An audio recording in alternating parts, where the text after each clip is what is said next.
नमस्कार। आज गोटे एमती कथा कहबी जदि एकमत हो ताले कमेंट निश्चय जड़ेब कि किछि लोक किछि कथा भूल करते जहाँकि आपको खराब लगे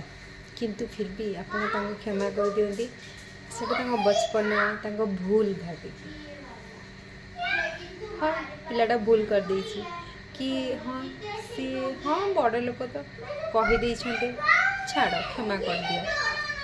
थरे हेबो दिथर करेंगे आमती आसे बार बार करती आपण सागर ताहले सेटा को कौन कहे आपण को विरुद्ध ना सेटा पक्का गोटे बड़ षड़यंत्र सेटा भूल नुहे जदि ये कथा आपण मैंने एकमत ताहले प्लीज कमेंट रे जणेबे कि मु ठीक कहली ना भूल।